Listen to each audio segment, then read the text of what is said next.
যেই হোক না কেন, যদি তার মুর্শিদ না থাকে তাইলে তার মুর্শিদ শয়তান, আর নাইলে জালালউদ্দিন রুমির এই কথাটা বাদ দিতে হবে। এখন দেখি গুরু আমারে কোনটা দেয়। যার পীর নাই তার পীর শয়তান, এই কথা আমার না, এটা মাওলানা জালালউদ্দিন রুমি বলছে। তাইলে যারা মজ্জমলি তারা যদি গুরু মুর্শিদ না ধরে থাকে, তাইলে তো এই জালালউদ্দিন রুমির কথাটা উল্টাপাল্টা হয়ে যায় না বাবা? এখন কি ওই মাওলানা জালালউদ্দিন রুমির কথাটা আমি বিশ্বাস করব, নাকি এই কথাটা আমি বিশ্বাস করব? আমি কোনটার মধ্যে ইমান আনবো? হ্যাঁ হ্যাঁ, কথা শুই না টেহা দিতেছে না, ওই যে দয়াল রে যে সাফাইতেছি হেঁটের লেগিয়া। হ্যাঁ, কইতাছে যে দয়ালে তো যা কয় তাই শিষ্যরা মাইনা নেয়, এটা আবার কেমন শিষ্য? দয়ালেরও ধরে, আমার তো আর ধরার জায়গা নাই, কই ধরমু? কেউ বলেন, আমি আমার গুরুর এছাড়া কারে ধরমু বলেন? আমার কে অন্য কাউকে ধরার কোনো বাও আছে? বাও নাই। বাঁচাইলেও দয়ালে, মারলেও দয়ালে, নাকি? আমার কিছুই নাই, তবে একটা কৌশল জানা আছে। ওই কৌশলটা কি? দেখবেন একটা বাচ্চার বয়স 6 মাস, এটা তো হাঁটতেও পারে না, শুয়ে থাকে।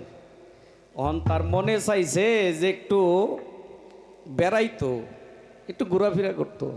হাঁটতে জানেন, এটা বেড়াইবো কেমনে, ঘোরাঘুরি করবো কেমনে?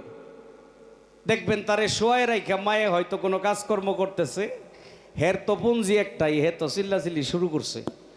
যখন কান্নাকাটি শুরু করছে, মায়ে হাতের কাজ ফালায় রাইখা দৌড়ে আইছে, আইসা আগে বিছানায় ওই যে পাছার নিচে আগে হাত দিয়া দেখে প্রস্রাব করলো কিনা।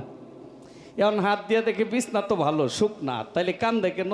মনে হয় ক্ষুধা লাগছে, কিছু খাওয়াইবার চায়, খায় না। তখন মায়ে বুঝে যে এটা খিদাও লাগে নাই, তার শুয়া থাকতে ভালো লাগতেছে না, একটু কুলে লইয়া ঘোরাঘুরি করতে হইব। কি বুঝে না? হ্যাঁ, তাহলে বলতে পারে না, ধরতে পারে না, চাইতে পারে না, কিন্তু তার দাবি আদায় করার কৌশলটা আছে। তে বাবা, যে শিষ্য তারও কোনো না কোনো কৌশল থাকে, যে কৌশলে দয়ালের কাছ থেকে কিছু আদায় করে নিতে হয়। আজকে আমার সকল ভুল শুধরিয়ে দিবে আজকে আমার দয়াল। দয়ালে যদি কারো ভুল শুধরাইয়া দেয়, এটা সারা জীবনের লাগিয়াই সঠিক হয়ে যায়। কি ঠিক না? একটা পয়েন্ট আমি দয়ালের কাছে আগেই চাইয়া গেলাম যে দয়াল, যদি আল্লাহর ধ্যানে থাকলে হয়ে যায়, তাইলে জালালউদ্দিন রুমি যে কইল যার পীর নাই ওর পীর শয়তান, তাইলে বিষয়টা কেমন কেমন, আমি কোনটা নিমু? একটা পয়েন্ট এখানে, মানে একটা চাওয়া এই জায়গাতেই রইল আমার।